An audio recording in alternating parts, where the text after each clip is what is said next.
Cinnamon, a ginger tabby with fur the color of cinnamon sticks and eyes like melted amber, had always been a queen. For 17 years, she'd ruled Emma's tiny apartment with an air of regal aloofness, accepting chin scratches and head boops on her own terms. But that was before the arrival of Emma's sister, Clara, and the unfinished cashmere scarf. Clara, a weaver by trade, had brought her needlework with her, hoping to create a beautiful, long cashmere scarf. The yarn, a silken thread of the most delicate shade of ivory, was meant to be the centerpiece of her project. But the lockdown had shut down all the yarn stores, leaving Clara with a frustratingly short piece of her creation.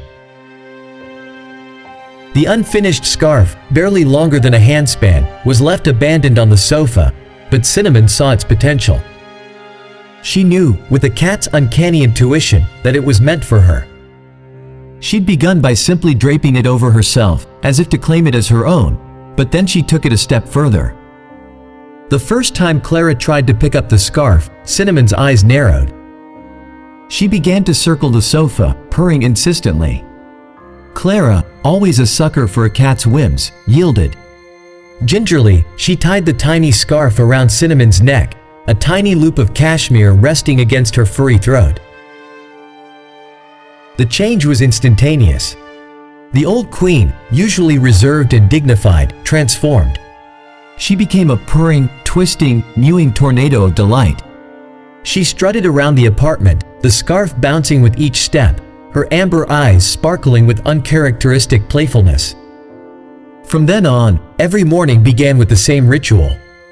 Cinnamon, her tail held high, would saunter into the living room and sit patiently by Clara, her soft meows demanding the scarf.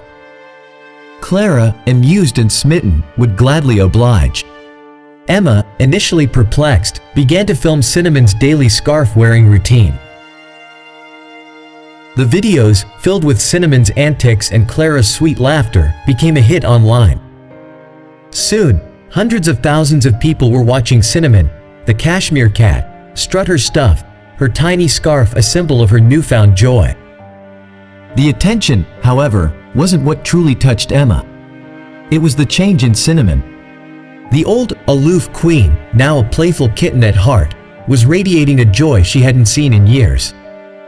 The tiny scarf, a symbol of a stalled project, had become a symbol of something far more precious, a new chapter in their lives, full of love, laughter, and the simple joy of a shared moment between a cat and her human.